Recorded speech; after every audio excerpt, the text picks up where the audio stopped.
Okay, so since we've been talking about JavaScript objects, I think that this is a good place to introduce JSON, okay, which I get a lot of crap for saying it that way. A lot of people say JSON. I say JSON, but it really doesn't matter. It's JSON. Now, JSON is something that you'll be working with a lot as a JavaScript developer, and it stands for JavaScript Object Notation. And it's a lightweight data interchange format. So it's essentially a way of storing data in a simple human readable format. Now, in web development, especially in JavaScript, we work a lot with APIs and APIs to send and receive data to and from a server. And several years ago, XML, which is Extensible Markup Language, was kind of the standard for sending data or getting data from a server. But in recent years, JSON has become the standard. So you'll very, very rarely work with XML these days. Now, JSON, the syntax is very similar to JavaScript object literals, which is what we've been working with. Now, to give you kind of an example of an API that you may work with, as a front-end developer, you're going to work with back-end APIs where you hit a URL and you fetch some data or you post some data, and we're going to get into all that later on, APIs and REST APIs and stuff like that.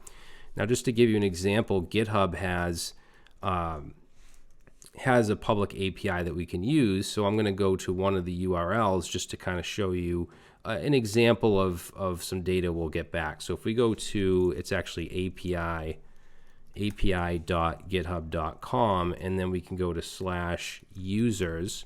If I do that, we'll get an array of I think it's like the first 20 users of GitHub. So as you can see, it's an array of JSON objects, which are very similar to JavaScript objects, right? We have key value pairs.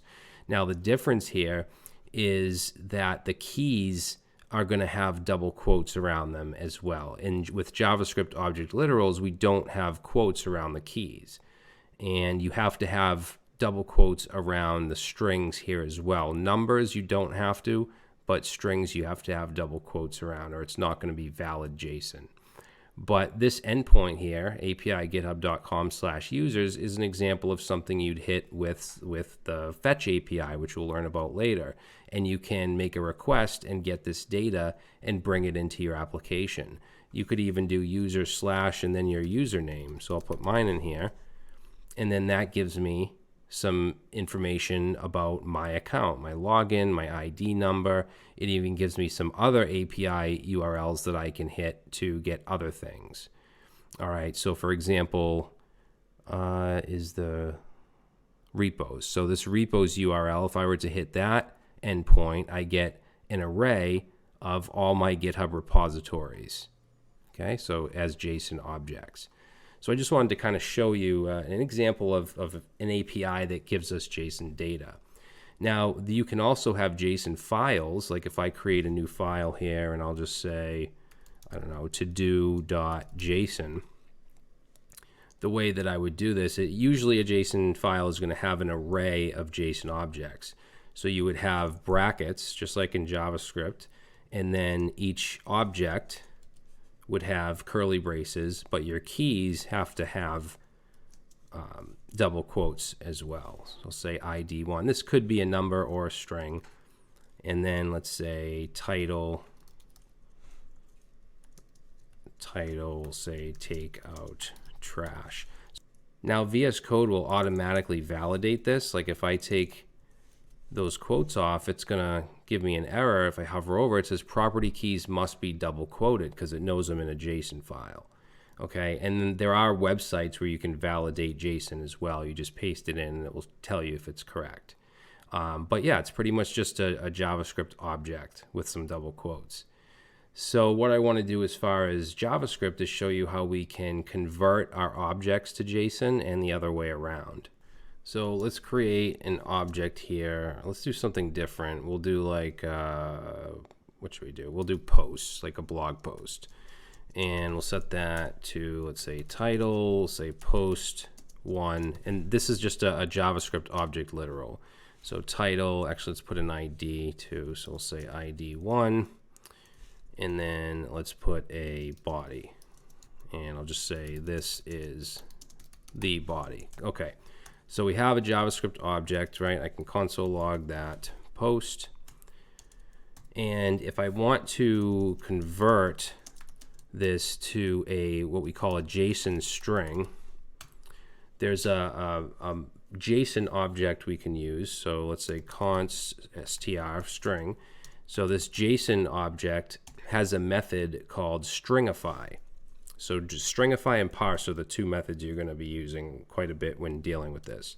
So stringify will turn an object into a JSON string. So I'm going to pass in here post, and then let's log str, and notice it's formatted differently. It doesn't have like the collapsible arrows and stuff like that. It's just a simple string, okay?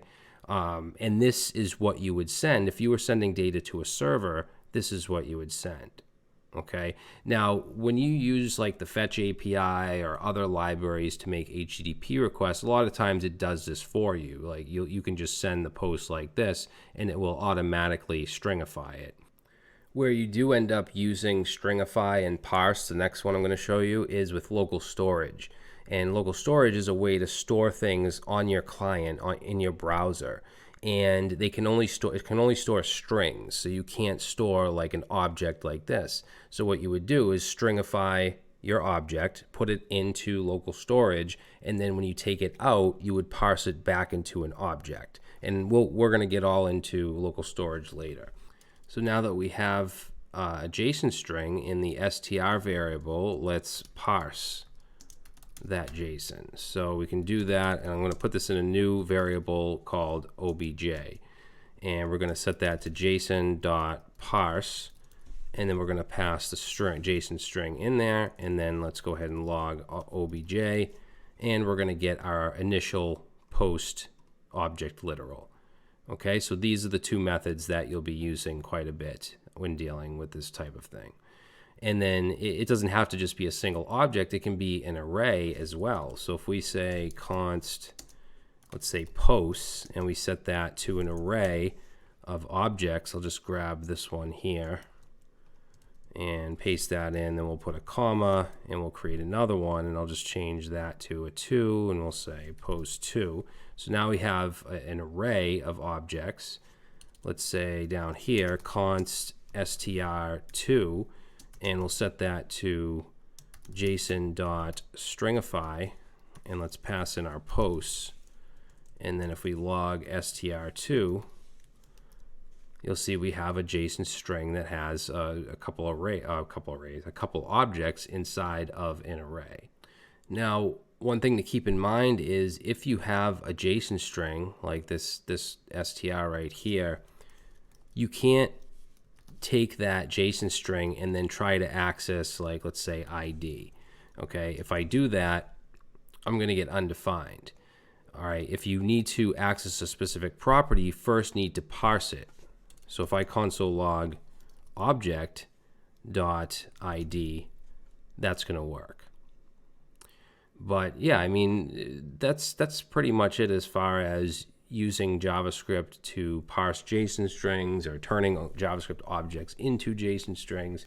So in the next video, we're going to have just a pretty simple object challenge for you guys, and then we'll move on to functions and scope and things like that.